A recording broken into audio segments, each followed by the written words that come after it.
महाराष्ट्र राज्याचे मुख्यमंत्री आदरणीय देवाभाऊ देवेंद्र फडणवीस साहेब त्यांना महाराष्ट्रातलं पुणे असेल, नागपूर असेल, मुंबई असेल किंवा नवी मुंबई असेल कचरामुक्त प्रदूषणमुक्त करायचं आणि त्याच्यासाठी असे नवीन नवीन प्रकल्प आपण या महाराष्ट्रात आणत आहोत आणि त्याचाच एक पार्टिसिपंट एक भाग आपण नवी मुंबईमध्ये सुरू करत आहोत.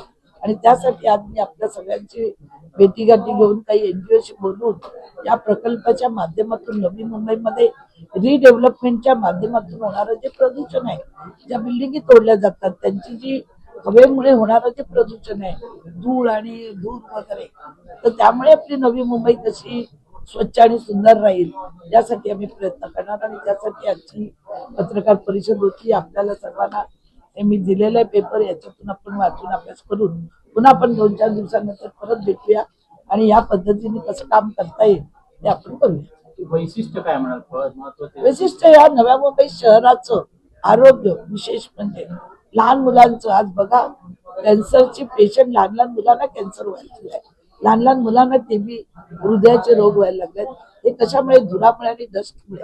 आणि आज तुम्ही वाशिम बघा ना, सकाळी किती बिल्डिंगच्या अवतीभोवती डस्ट असते.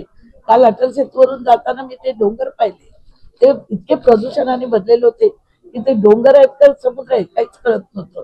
तर अशा वेळी नवी मुंबईचं जीवन सुरक्षित आणि सुशिक्षित राहावं म्हणून आपण हा प्रकल्प आणलेला आहे. याच्यामुळे वीज निर्मिती ते होणार आहे आणि जो त्याचा कचरा आहे त्याचं विटा होऊन त्याचं वेगवेगळे प्रकल्प आपल्या नव्या मुंबईला कसे चांगले लागतील लोकांच्या जीवनासाठी ते करायचा प्रयत्न मी महानगरपालिकेच्या माध्यमातून करतोय. या महानगरपालिकेचे डॉक्टर कैलास शिंदेजी आयुक्त आहेत, त्यांनी अतिशय या प्रकल्पावर चांगला प्रस्ताव तयार केलेला आहे, शासनाला दिलेला आणि माननीय मुख्यमंत्र्यांनी सुद्धा याला मान्यता दिलेली आहे.